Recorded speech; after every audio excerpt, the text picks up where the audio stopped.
할렐루야. 우리 옆 사람과 인사하실까요? 예수 안에서 사랑합니다.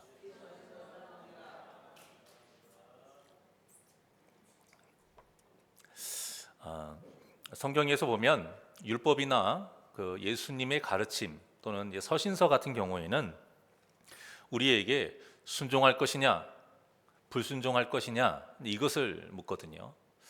그런데 이렇게 사무엘서 같이 이런 이야기가 있는 성경의 경우에는 어떤 상황을 선택할 것인지 아니면 어떤 사람의 모습을 선택할 것인지 이것을 묻습니다.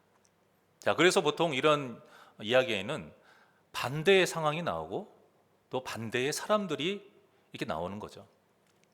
본문도 다윗을 죽이려는 사울과 다윗을 살리려는 요나단, 이렇게 두 사람이 전혀 반대되는 두 사람이 등장을 합니다. 자, 이 두 사람을 통해서 지금까지 나는 이 중에서 누구의 모습으로 살았는지 돌아보게 하는 것이고요. 그리고 앞으로 누구의 모습으로 살 것인지를 또 묻고 있는 것입니다. 여러분, 오늘 본문이 제목이 살리는 신앙이에요. 그런데 누군가 살린다라는 말은 정말 대단하고 거창한 말이잖아요. 보통 누군가를 살린다라고 하면 어떤 이미지가 떠오르십니까? 저는 그래요. 의사나 구급대원들이 응급환자에게 막 심폐소생술을 하는 그런 모습이 떠오르고요. 아니면 위기에 처한 사람들을 구해주는 소방대원들이나 이런 경찰들의 모습이 많이 떠오릅니다. 그런데 우리가 이런 일은 아무나 할 수가 없는 거잖아요. 그럼에도 하나님은 우리에게 누군가를 살리는 신앙을 갖기를 원하세요. 그런데 우리가 무슨 능력이 있어서 누구를 살릴 수 있겠습니까? 하지만 오늘 본문의 요나단을 보니 이 누군가를 살리는 신앙이 우리도 할 수 있겠구나, 우리도 해야 되는 거구나 라는 것을 느낍니다. 그리고 보니까 주위에 제가 둘러보면 이렇게 누군가를 살리는 신앙을 가지고 살아가는 성도님들이 굉장히 많이 계시다는 것을 제가 또 보게 됩니다. 그래서 오늘 본문을 통해서 살펴보려고 하는데요. 자, 먼저 이 사울의 시기심이 극에 달한 것을 볼 수가 있습니다. 참, 이 시기심이라는 게 정말 무서워요. 성경만 보더라도 인류 최초의 살인이 무엇 때문에 일어났습니까? 이 시기심 때문에 일어났어요. 가인이 자신의 친혈육인 아벨을 죽인 이유가 하나님께서 자기의 제물은 받지 않으시고 이 아벨의 제물만 받은 것 때문에 시기심이 난 거예요. 그래서 결국 죽인 겁니다. 자, 요셉이 노예로 팔려나간 이유도 무엇입니까? 형들이 시기했기 때문이죠. 예수님의 제자들도요, 이 서로 시기하는 마음을 없애기까지 정말 오랜 시간이 걸렸습니다. 자, 이 시기심은 문제가 뭐냐? 절대 그 자체로 끝나지 않는다는 거예요. 이 시기심이요, 미움으로 변하고 그리고 이 미움이 결국 살인에까지 이르게 됩니다. 자, 요한일서 3장 15절의 말씀을 한번 보죠. 다 같이 시작. 그 형제를 미워하는 자마다 살인하는 자니 살인하는 자마다 영생이 그 속에 거하지 아니하는 것을 너희가 아는 바라. 아멘. 사도 요한이 이렇게 말을 했어요. 마음에 미움을 품은 것 자체가 살인이다. 물론 이 말씀은 예수님께서 가르쳐 주신 그 그대로 말을 한 것이죠. 그런데 이 말씀이 무서운 것은 뭐냐면 살인하는 것 자체도 무섭지만 시기하고 미워하는 그 마음으로 인해서 이 나쁜 마음을 가진 그 사람이 영생이 속하지 못한다. 예수님이 자기의 주인이 되지 못한다라는 겁니다. 그러니까 이 미움이라는 것은 먼저 누구를 죽이냐면 상대방을 죽이는 것 같지만 이미 나를 죽이면서 상대방을 죽이는 거예요. 그래서 내 자신을 위해서라도 여러분 시기심을 버려야 됩니다. 어떤 분이 이 미움과 시기심이 도저히 없어지질 않는데요. 그래서 제가 말씀드렸어요. 천국 가고 싶으세요? 버리세요. 그러면 살고 싶으세요? 구원받고 싶으세요? 그러면 버리세요. 이렇게까지 말씀드린 적이 있어요. 먼저 자기 자신을 죽여가면서 하는 게 시기심이고 미움이에요. 자, 하지만 사울은 이 시기심을 버리지 못해서 평생을 다윗을 죽이려고 쫓아다니다가 이제 허무하게 죽게 되죠. 1절에 보면 사울이 요나단과 모든 신하들을 다 불러 모읍니다. 그리고 그 자리에서 내가 다윗을 죽이겠노라 딱 선언을 해버려요. 자, 이 말은 무엇이에요? 너희들도 같이 동참해라, 이런 명령인 거죠. 만일 자기 뜻에 따르지 않으면 가만두지 않겠다라는 거예요. 하지만 이미 요나단을 비롯해서 모든 신하들이 다윗을 좋아하고 있었어요. 그러니 이 사울의 말을 듣고 얼마나 당황했겠습니까? 자, 그런데요, 모두 다 당황을 했지만 요나단을 빼고는 그저 당황하고만 끝났어요. 다윗을 사랑하는 마음이 이 근원이 달랐기 때문에 그럽니다. 왜 다윗을 사랑하게 됐는지 그것이 달라요. 신하들은 다윗을 세상적으로 좋아했습니다. 이 어린 소년이 골리앗을 이겼죠. 그 후로도 전쟁에 나가는 족족 이기죠. 그런데 이제는 공주하고 결혼을 해서 왕의 사람이 돼서 권력 있는 자가 됐지 않습니까? 그러니 또 다윗이 얼마나 착해요. 누가 봐도 줄을 대고 싶어도 줄을 대고 싶고, 누가 봐도 친해지고 싶은 사람인 거죠. 그러니까 아무리 봐도 세상적으로 봤을 때 이 다윗은 좋아할 만한 조건들이 너무 많았습니다. 자, 그런데 아까 말씀드렸죠. 사울이 내 명령에 따라라, 하지 않으면 가만히 안 두겠다 라고 하니까 이제는 무엇이 달려 있어요? 자기의 목숨이 달린 문제가 되죠. 또 지금까지 자신들이 이뤄놓은 어떤 부와 권력이 자칫 잘못하면 피해를 당할 수 있는 상황이 된 거예요. 그러니까 어느 누구도 사울에게 나서서 그러지 마십시오 라고 말하는 신하들이 단 한 명도 없었던 겁니다. 그런데 오직 딱 한 명, 요나단은 그러지 않았어요.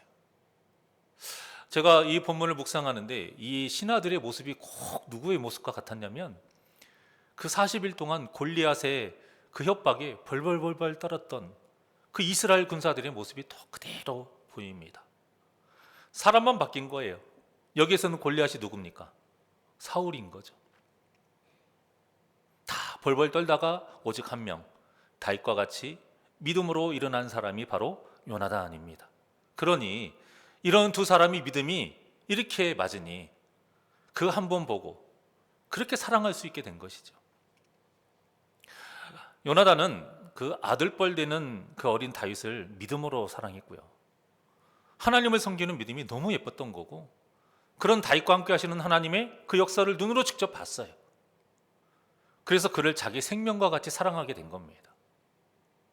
이 말은 뭐냐면 다윗을 통해서 하나님을 더 경외하게 됐다라는 말과도 같은 거예요.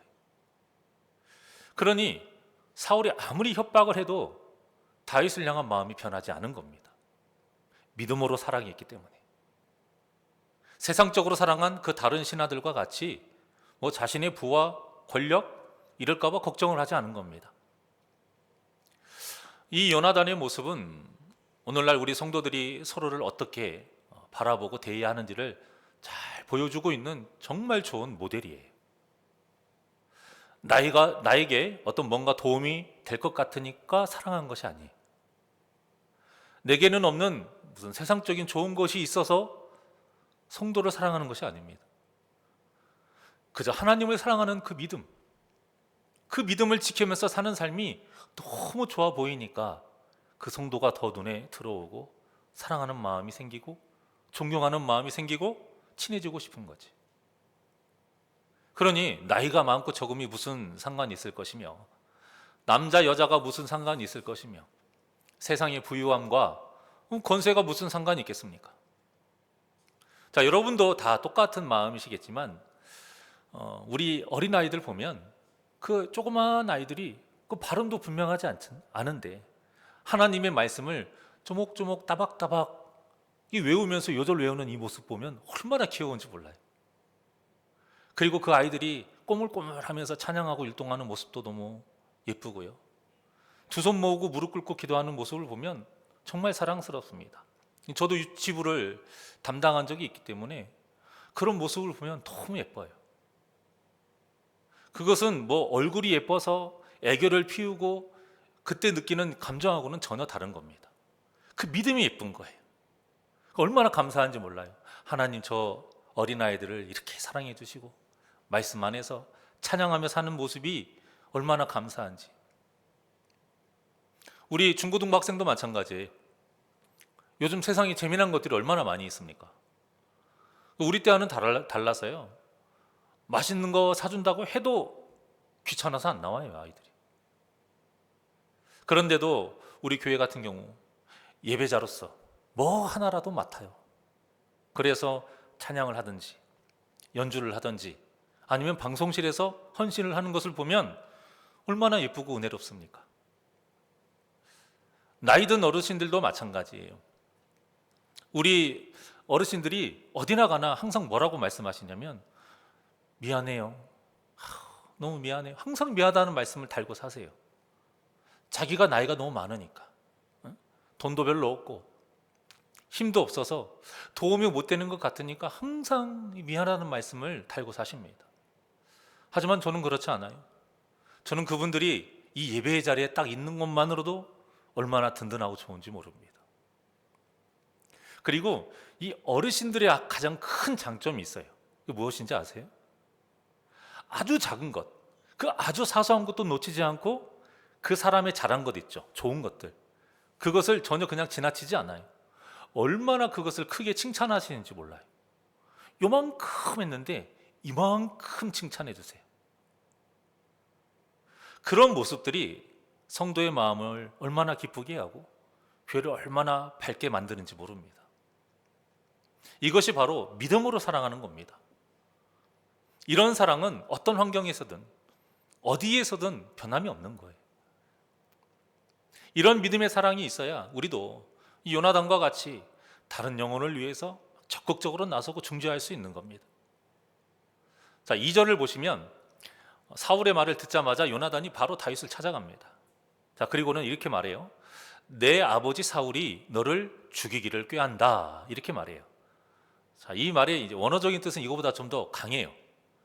내 아버지 사울의 마음속에 너를 죽이려는 살기로 가득 차 있어, 이 뜻입니다. 그러면서 다윗을 이제 적극적으로 도와요.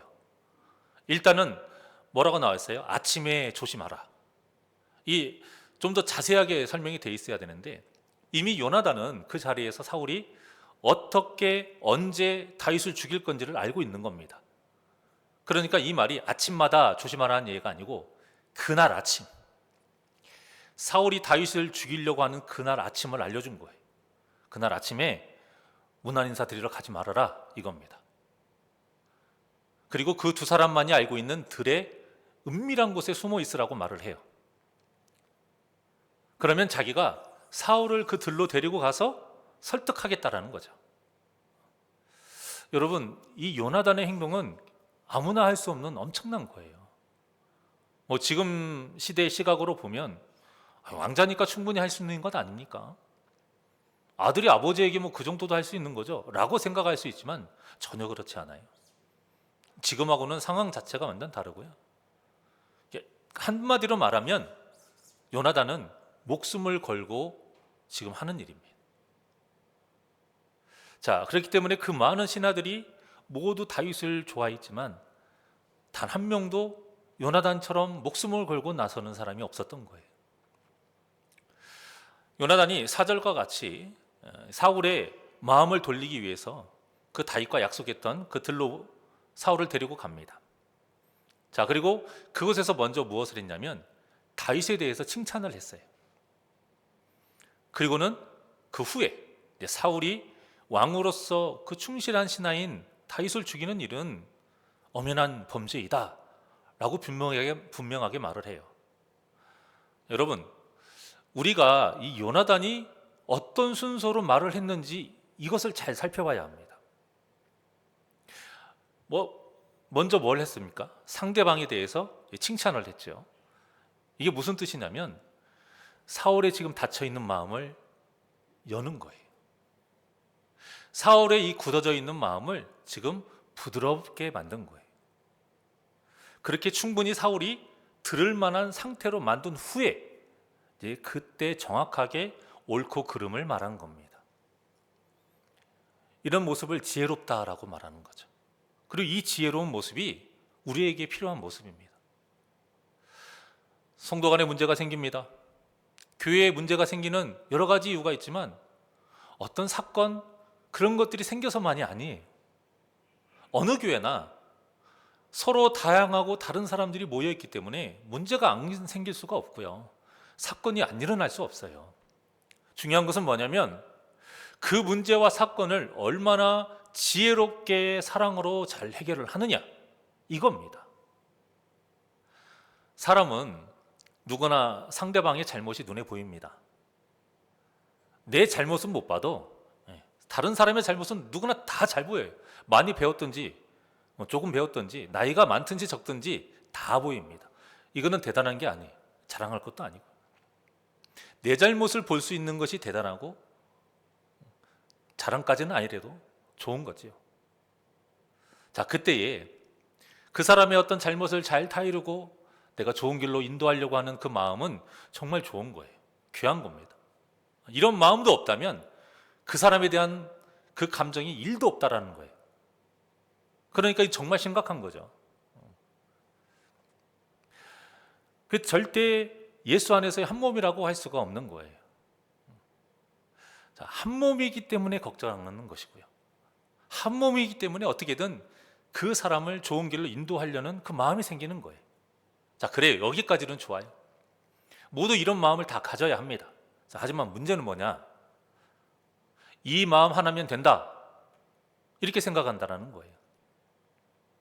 내 마음이 이렇게 좋은 뜻인데 아무 지혜 없이 그냥 질러버리는 거죠. 그러니까 더 큰 문제가 돼버리고 더 악한 상황이 되는 겁니다. 저도 지금까지 사역을 하면서 성도들 간에 많은 그 문제들 중재도 많이 해봤고요. 또 여러 고민을 많이 들어봤고요. 또 그렇게 중재하는 속에서 힘들어하는 구역장님들, 어떤 회장님들, 그런 고초, 정말 안타까운 일 많이 들었고 봐왔습니다. 근데 알고 보면 서로를 생각하는 마음이 다 있어요. 교회를 사랑하는 마음도 다 있고요. 그런데 문제는 지혜롭지가 못한 거예요. 지혜롭지가 못해서 그 마음은 좋으나 과정과 결과가 좋지 못해서 더 악화가 되어버리는 거죠. 여러분, 마음 문이 열리지 않으면 아무 좋은 것이라도 소용이 없습니다. 몸에 좋은 음식이 있으면 뭐합니까? 입을 열지 않으면 먹을 수가 없잖아요. 먼저 입을 열어야 돼요. 마찬가지인 겁니다. 우리 눈에 어떤 문제가 보이고 그 사람들끼리의 틀어진 관계를 중재하려고 할 때에는 반드시 지혜가 필요합니다. 이 지혜는 누가 주시는 지혜? 하나님께서 주시는 지혜예요. 그 지혜가 필요해요. 그렇기 때문에 무슨 일을 하든지 먼저 하나님께 지혜를 달라고 기도를 하고 움직여야 하는 것이 중요합니다. 그래야 틀어진 관계를 회복할 수 있고요. 문제를 해결할 수 있어요. 사실 잘못을 짚어주고 어떤 해결 방안을 제시하는 것은 정말 쉽고 너무 간단해요. 1분도 안 걸립니다. 우리가 더 말하고 싶어서 했던 말 또 하고 더 길게 늘여서 얘기하는 거지 핵심 얘기하는 건 1분도 안 걸려요. 근데 진짜 어렵고 복잡한 것은 뭐냐? 이 말을 받아들일 수 있도록 그 상대방의 마음을 부드럽게 만들고 열어주는 그 일이 힘든 거예요. 이렇게 하기 위해서는 그 먼저 상대방의 말을 정말 끊임없이 잘 들어줘야 되고요. 그러니까 얼마나 많은 인내심이 필요하겠고 그 이해하려는 노력이 얼마나 많이 필요하겠습니까? 이게 또 한두 번으로 됩니까? 한두 번 그 얘기 들어준다고 해서 되는 일이 아니잖아요. 그렇기 때문에 시간이 굉장히 많이 필요하고요. 때로는 막 내 돈을 들여가면서 먹이고 달래고 하는 이런 과정들이 정말 쉽지가 않습니다. 하지만 그럼에도 우리가 이런 노력을 계속해야 하는 것은 우리가 다 예수 안에서 한 몸을 이뤘기 때문입니다. 이것이 사랑이에요. 대단한 것이 사랑이 아니에요. 요즘엔 남자분들도 손톱 관리 하잖아요. 네일 아트 이런 걸 많이 한다고 해요. 여러분, 내 손톱 하나 예쁘게 관리하려면 얼마나 많은 돈이 들어가고 얼마나 많은 시간이 들어가는지 아십니까? 한두 번 받아서 그렇게 예뻐지는 게 아니에요. 계속 꾸준히 돈도 비싸요. 그런데 그것과는 비교도 안 되는 그 영생이 달린 문제, 그런 영생이 달린 문제에 놓인 그 한 몸을 이룬 성도를 위한 일인데, 그것보다는 더 많은 시간과 정성을 들이는 것이 당연한 일인 것이죠. 그런데 우리가 그보다도 못한 정성과 그런 돈과 시간 들여놓고는 나는 다 했다, 나는 열심히 했다, 손을 딱 놔버린다 이거죠. 그래서 누군가의 어떤 상한 마음을 살리고 또 상해 있는 성도 간의 사이를 다시 살리는 일에는 반드시 지혜와 사랑이 필요한 겁니다. 자, 5절을 보시면 요나단이 바로 사울에게 다윗이 무엇을 잘못했기에 이러십니까? 막 책망하지 않았어요. 정말 자세하고 지혜롭게 설득을 했습니다. 그리고 무엇보다 끝에는 믿음의 권면을 잊지 않았어요. 이것이 중요합니다. 그저 사람의 길을 즐겁게 하고 막 기분을 풀어준다고 해서 그 상한 마음을 살릴 수 없어요. 믿음 안에서 맺어진 관계이기 때문에 반드시 그 믿음으로 말씀을 통해서, 살아계신 하나님의 말씀을 통해서 풀고 다시 묶어야 하는 겁니다. 자, 5절을 다 같이 합독합니다. 시작. 그가 자기 생명을 아끼지 아니하고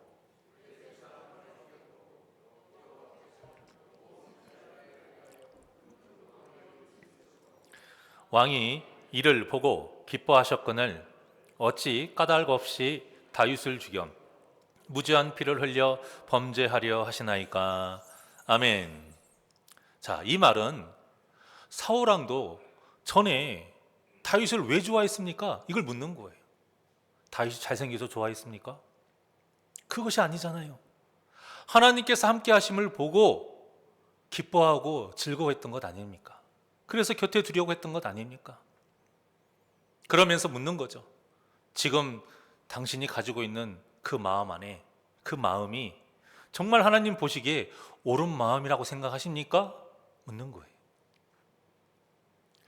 전에 제가 전주에서 사역할 때 구역장을 맡았던 한 권사님이 자기 구역 안에서 좀 사이가 안 좋은 분들을 중지하기 위해서 1년이 넘도록 애쓰시는 모습을 본 적이 있어요. 두 분만 사이가 안 좋아도 그렇잖아요. 그런데 그분은 세 분이 사이가 안 좋아. 한쪽에 쏠릴 법도 한데 천하 삼분지기인가요? 삼국지처럼 이 세 분이 팽팽해요. 이거 얼마나 피곤하고 힘들었겠어요. 너무 안타깝고 안쓰러워서 짠해서 제가 어느 날은 권사님 정말 대단하세요. 어떻게 그렇게까지 하실 수 있으세요? 라고 제가 물은 적이 있어요. 그랬더니 그때 권사님이 하신 말씀이 저에게 너무 감동이었습니다. 예수님은 죽기까지 하셨는데요, 말. 제가 한 것은 그에 비하면 아무것도 아니죠. 그냥 이렇게 말씀하시는 거예요. 당연하다든지 말씀하시는데 얼마나 귀한 믿음입니까? 그분이라고 안 힘들었겠어요. 기도하면 맨날 울어요. 그분이라고 시간이 안 아꼈을 것이며 그 양쪽도 아니죠. 세 분의 그 이야기를 들어주고 또 맛있는 거 해서 갖다 주고 하는 것들이 쉬운 일이었겠습니까? 결코 쉬운 일이 아니에요. 그런데도 그 권사님이 그렇게까지 할 수 있었던 것은 나중에 저에게 또 말씀을 하시는데 한 말씀 때문에 그랬다고 해요. 자, 히브리서 12장 14절입니다. 시작. 모든 사람과 더불어 화평함과 거룩함을 따르라. 이것이 없이는 아무도 주를 보지 못하리라. 아멘. 자신이 구역장이 되고 나서 너무 막막하더래요. 나 같은 사람이? 제가 그때 했을 때는 인도자 구역장 이렇게 나눠진 것이 없고 그걸 다 통틀어서 구역장 혼자서 했거든요. 그러니까 할 일이 얼마나 많았겠어요. 너무 막막해서 하나님께 이제 기도를 하면서 말씀을 딱 읽는데 이 말씀이 탁 꽂히더래요. 아, 이거 하나님이 나한테 주시는 말씀이구나. 내가 이 말씀 붙잡고 살아야겠구나 한 거예요. 그런데 그 말씀이 딱 꽂히고 나서 얼마 안 있다가 세 분이 문제가 생긴 거예요. 그러니까 그 말씀이 딱 매칭이 되면서 내가 어떻게든 이들의 관계를 위해서 내가 포기하지 않고 노력하리라. 이제 그 마음을 가지고 산 겁니다. 그러니까 1년이 지났고 그런저런 이야기를 하고 약 6개월 정도 지나고 나서 이제 조금씩 그 권사님의 노력이 이제 열매를 맺기 시작해요. 한 2년 지나니까, 통틀어서 한 2년 지나니까 이제 뭐 나중에 같이 청소도 하시고 전도도 나가시고 뭐 그런 걸 제가 봤습니다. 뭐 그렇다고 단짝까지는 되지는 않았지만 얼마나 좋은 일입니까? 원수였던 관계가 그래도 서로 같이 일을 할 수 있다는 것 자체가 대단한 거죠. 참, 제가 그 모습을 보고 그 권사님의 그 모습이 얼마나 귀하고 빛나던지, 딱 본문에 이 요나단과 같은 모습이었고요. 우리를 죄에서 건져주시려고 이 땅에 오신 그 유일한 중보자이신 예수님의 모습이 그냥 보이는 거예요. 자, 이처럼 우리도 이 틀어진 관계를 다시 회복시키려고 그 살리는 이 신앙, 회복시키기 위해서 이 살리는 신앙을 가지려면 먼저는 그들을 위해 이 중보기도의 끈을 놓지 않아야 합니다. 제가 계속 중보기도를 강조하면서 여러분들에게 성도 기도 제목을 쓰게 하고 그 중보기도의 책임을 제가 일부러 주었던 이유는 이 모든 성도의 관계가 회복이 되고 살아나는 역사가 있기를 바랐기 때문입니다. 그래서 살리는 신앙은 반드시 중보기도에서부터 시작해야 돼요. 그리고는 또 지혜를 같이 구해야 되죠. 특히 어떤 지혜? 말의 지혜를 구하시길 바랍니다. 이 말의 지혜가 있어야 돼요. 지금까지 사역을 하면서 정말 안타까웠던 일 중에 하나가 똑같이 그 성도를 생각하는 마음이 있고 잘 되기를 바라는 마음으로 어떻게든 도움이 되려고 정말 열정이 있어요. 열심히 있어요. 그런데 마음만 급한 거예요. 마음만 너무 급하고 말의 지혜가 없어가지고 더 긁어 부스럼을 만들어요. 그렇게 되니까 당사자들의 관계가 악화되는 것은 당연하고요. 중재하려고 했던 그 분이 이제 공공의 적이 돼버려요. 그 두 분이 더 그분을 원망하게 되는 이제 그런 일들 정말 많이 봤습니다. 그럴 때마다 얼마나 안타까운지 몰라요. 조금만 더 참으셨으면, 그 말을 더 나중에 좀 더 부드럽게, 좀 더 지혜롭게 하셨으면 어땠을까? 이런 아쉬움이 너무 많았습니다. 하지만 그럼에도 우리가 이 살리는 신앙을 가지고 요나단과 같이, 그런 이 요나단의 모습과 같이 열심을 다해야 하는 이유는 이 모습이 바로 예수님께서 우리를 위해서 행하신 모습이었기 때문입니다. 또 하나님 나라를 위한 일이기도 하고요. 그래서 이 중보기도는 하나님의 나라와 의를 위한 기도이기 때문에 역사가 일어나는 겁니다. 결국 요나단이 이 살리는 신앙과 이 노력으로 그 시기심으로 살리는 마음이 가득 찼던 사울의 마음이 6절과 같이 열리게 되고 녹아지게 됩니다. 자, 모든 일이 잘 된 것을 이제 확인한 요나단이 그 약속한 대로 숨어있던 다윗을 이제 나오게 하죠. 그래서 다윗과 사울이 딱 만났을 때 어떻게 됐다라고 나오냐면 다시 전과 같이 관계가 회복이 됩니다. 어떻습니까? 여러분의 선택은 사울입니까? 요나단입니까? 사울은 당시 최고의 권력자였어요. 하지만 그 권력으로도 요나단을 꺾지 못했습니다. 그에 비해서 힘없는 요나단은 사울의 마음을 꺾어버렸어요. 이유가 무엇입니까? 바로 요나단에게는 그 살리는 신앙이 있었기 때문이에요. 이 아름다운 살리는 신앙이 우리 새날교회 성도님들에도 있기를 간절히 소망합니다. 물론 이 모든 과정이 결코 쉽지는 않아요. 그리고 절대 짧게 걸리지 않고요. 얼마나 오래 걸릴지도 모릅니다. 하지만 이것처럼 의미 있는 일도 없어요. 그러니 혹시라도 내 마음이 사울과 같은 이 상태라면 믿음으로 마음을 여시고요. 나를 위해 기도하면서 애쓰는 성도가 분명히 있습니다. 여러분, 그들의 말에 귀를 좀 기울이십시오. 또 선포되는 말씀 중에 나를 위한 말씀이구나 하는 말씀이 있으면 붙잡으세요. 그런 권면과 그러한 사랑을 여러분들이 받아들이셔야 됩니다. 받아들이셨을 때에 그들의 권면도 마음에 새겨지고 하나님의 말씀도 잔소리로 들리지 않고 여러분을 위한 생명의 양식이 되어서 서로의 관계가 회복이 되는 거예요. 그래야 내 믿음도 회복이 되고 나와 척을 지고 있는 그 사람과의 그 관계도 또 화목의 열매를 맺을 수 있는 겁니다. 그리고 우리가 요나단과 같이 하나님께서 맡겨주신 이 사명이 있다라면, 아니 누구나 다 있습니다.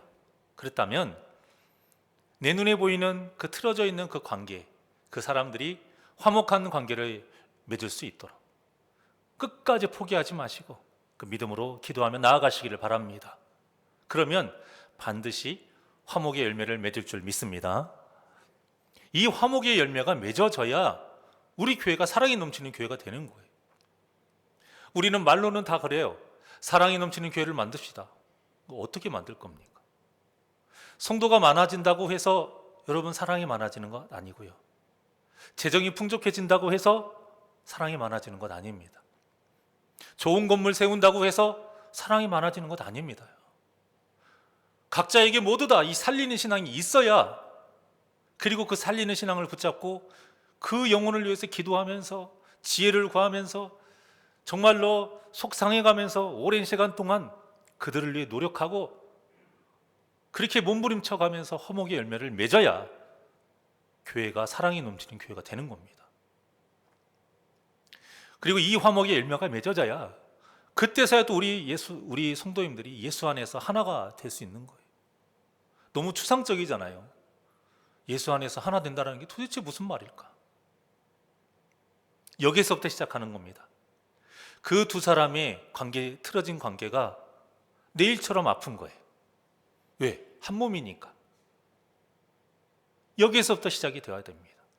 그리고 이런 일이 일어나고 화목의 열매를 맺을 때에 여러분 그것이 우리의 자랑거리가 되어야 돼요.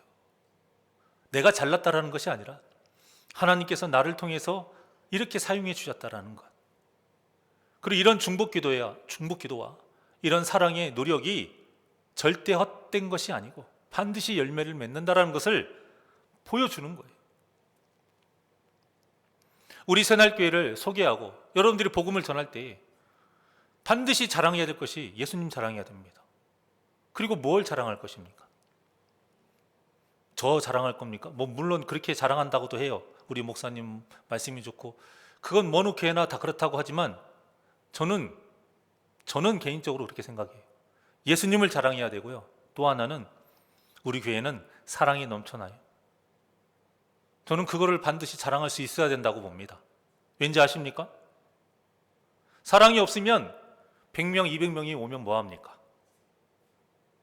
그 100명, 200명이 우리 교회에 와서 외톨이가 되면 한 몸이 아니잖아요. 먼저 우리가 이 화목의 열매를 맺을 수 있어야 되고요. 화목의 열매를 맺는 방법을 우리가 알고 있어야, 또 그 기쁨도 알고 있어야, 그 가치를 우리가 알아야 어느 누가 와도 그 사람을 우리 교회에서 외톨이가 되지 않게 할 수 있는 겁니다. 그래서 저는 우리 교회가 정말로 사랑이 넘치는 교회라고 자랑할 수 있는 교회가 되기를 원합니다. 그러니 우리 서로 이 살리는 신앙으로 여러분들의 가정이 회복이 되고 또 우리 교회가 흥왕하는 역사가 이루어지기를 주님의 이름으로 간절히 축원합니다. 자, 누군가 기도 안에 우리 이 시간 하나님께 찬양드립니다.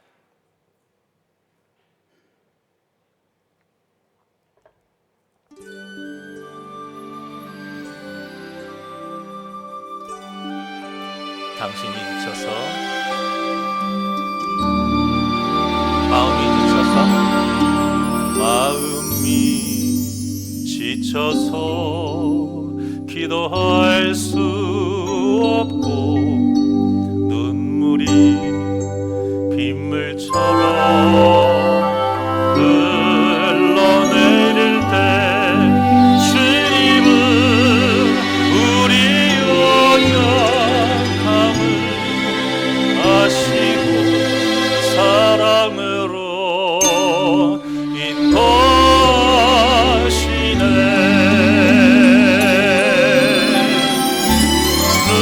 누군가 널 위하여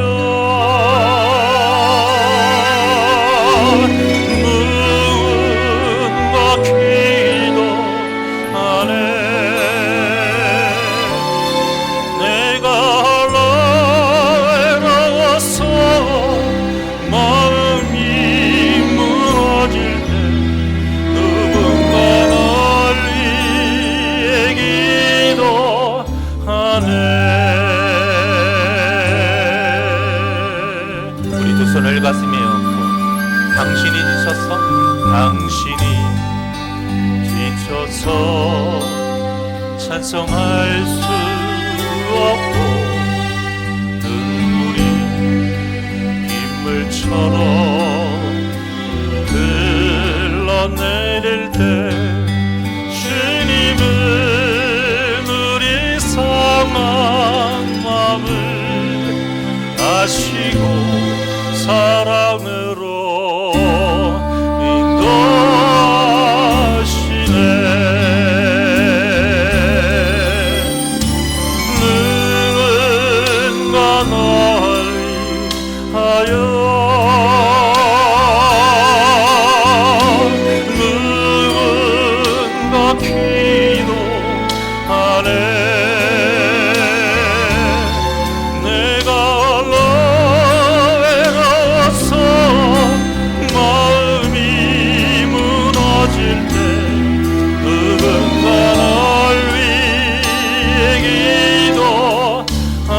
우리 두 손을 높이 들고 고백합니다.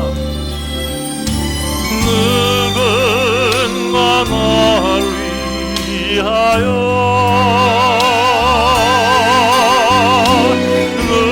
누군가 기도하네.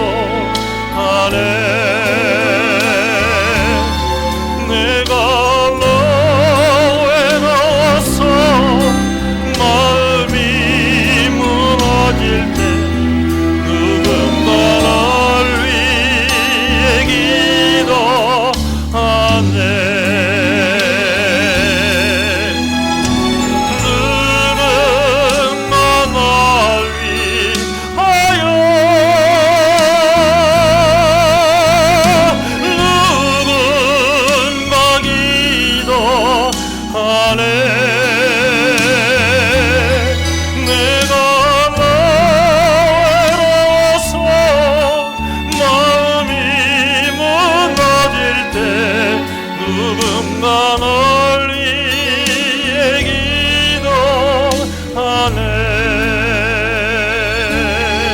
누군가 널 위해 기도하네.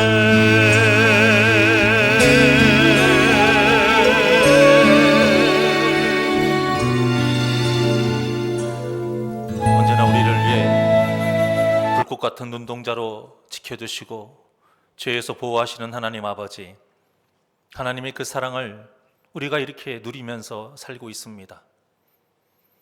하나님께서 우리에게 그 사랑과 은혜를 베푸실 때에는 예수 안에서 한 몸을 이룬 그 형제를 내 몸과 같이 사랑하기를 바라서입니다. 우리 모두에게 그 영혼을 내 몸처럼 생각하고 그들의 아픔을 내 아픔처럼 생각하고 서로 간의 그 다툼을 내 문제로 생각해서 가슴 아파하고 그들을 위해 기도하고 그들을 위해 지혜를 구하며 그들을 위해 끝까지 포기하지 않고 화목한 관계를 맺을 수 있도록 열심을 다하는 살리는 신앙이 있게 하여 주시옵소서. 어느 누군가에게만 주는 사명이 아닙니다.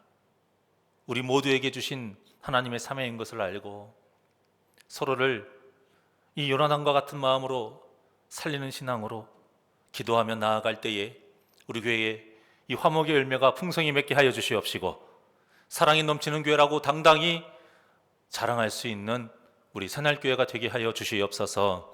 감사함이 예수님의 이름으로 기도하옵나이다. 아멘.